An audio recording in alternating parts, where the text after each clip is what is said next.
Hello বন্ধুরা, আবারও তোমাদের কাছে চলে এসেছি নতুন একটি ভিডিও নিয়ে। আজ আমি তোমাদের সাথে কথা বলবো পৃথিবীর সেই সব স্থান সম্পর্কে যেগুলো মহাকাশ থেকেও দেখা যায়। আমাদের এই বিশাল পৃথিবী মহাবিশ্বের নিরিখে কেবল একটি বিন্দুর মতো। মহাকাশের সীমানাকে বলা হয় কারমান লাইন। সেই কারমান লাইন পৃথিবী থেকে প্রায় 100 কিলোমিটার উচ্চতায় অবস্থিত। সেই উচ্চতা থেকে স্পষ্ট দেখা যায় পৃথিবীর বেশ কিছু স্থানকে। ওই স্থান থেকে স্বপ্নের মতো মনে হয় পৃথিবীর বিশেষ সেই সব স্থানের ছবি।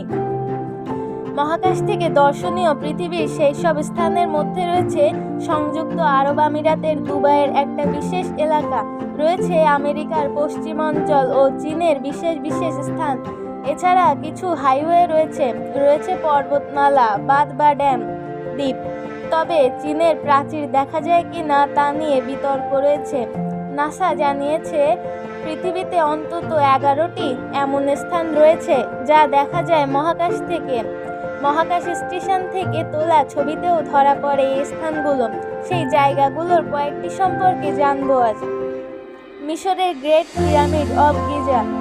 মহাকাশ থেকে দর্শনীয় অবিশ্বাস্য স্থানগুলোর মধ্যে একটি হলো মিশরের গ্রেট পিরামিড অব গিজা।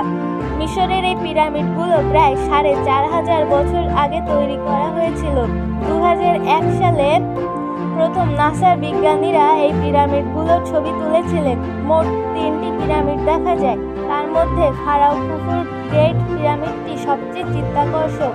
তা 2500 খ্রিস্টপূর্বে নির্মিত হয়েছিল। Grand canyon national park. মার্কিন যুক্তরাষ্ট্রের অ্যারিজোনার 446 কিলোমিটার দীর্ঘ গ্র্যান্ড ক্যানিয়ন ন্যাশনাল পার্ক মহাকাশ থেকে মহাকাশচারীরা একমাত্র একসঙ্গে দেখতে পান। এটি এতটাই বড় যে মহাকাশ থেকে তা দেখায় একটি ঘূর্ণায়মান নদীর মতো।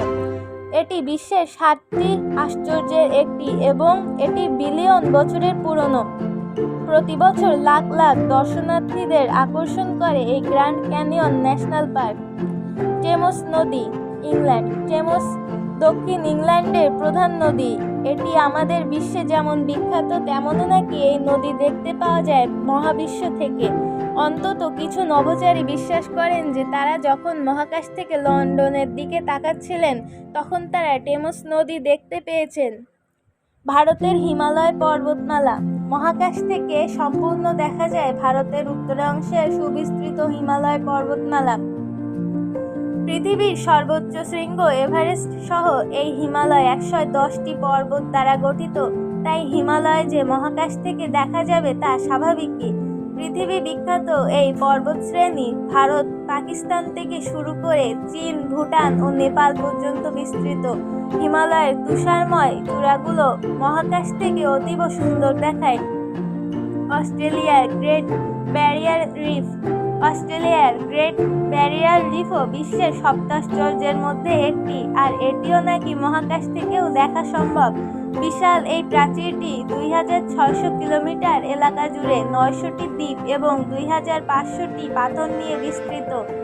আমাজন নদী। আমাজন নদী হলো পৃথিবীর দ্বিতীয় বৃহত্তম। মিশরের নীল নদের পরেই এর স্থান। অনেকে আবার আমাজন নদীকে দীর্ঘতম আখ্যা দেয়। দক্ষিণ আমেরিকার 9টি দেশের মধ্য দিয়ে 6400 কিলোমিটার বিস্তৃত। মহাকাশ থেকে স্যাটেলাইট চিত্রেই আমাজনকে দেখা যায় নীল ও সবুজের মধ্যে বালি রঙের সাপের মতো। দুবাইয়ের পাম দ্বীপ। পাম জুমেইরা দ্বীপ বিশ্বের বৃহত্তম কৃত্রিম দ্বীপ। তালগাছের আদলে তৈরি এই দ্বীপই আজ দুবাইয়ের অন্যতম পরিচয় হয়ে উঠেছে। 2001 সালে এর নির্মাণ কাজ শুরু হয়। দুবাইতে অবস্থিত বিশ্বের বৃহত্তম প্রকৌশল প্রকল্পটি নাকি মহাকাশ থেকে স্পষ্টভাবে দেখা যায়। মার্কিন যুক্তরাষ্ট্রের কেনেকট কপার মাইন। কেনেকট কপার মাইন বিশ্বের বৃহত্তম ওপেন পিট খনিগুলোর মধ্যে একটি। এটি এত বড় যে মহাকাশ থেকেও দেখা যায়। 4 কিলোমিটারের বেশি চওড়া এবং 1.2 কিলোমিটার থেকেও উঁচু। একে অপরের স্তূপীকৃত এম্পায়ার স্টেট বিল্ডিংয়ের থেকেও লম্বা। এখানে 100 বছরেরও বেশি সময় ধরে তামা উৎপাদন করা হচ্ছে। 2030 সাল পর্যন্ত এই কপার মাইনে কাজ চলবে। তো বন্ধুরা, আজকের এই ভিডিওটি কেমন লাগলো তা আমাদের জানাতে ভুলবে না, এবং এই স্থানগুলোর মধ্যে কোনটি তোমার সবচেয়ে প্রিয় তা আমাদের কমেন্ট করে জানাবে। আজ এ পর্যন্তই। সবাই ভালো থাকো এবং আমাদের সাথেই থাকো।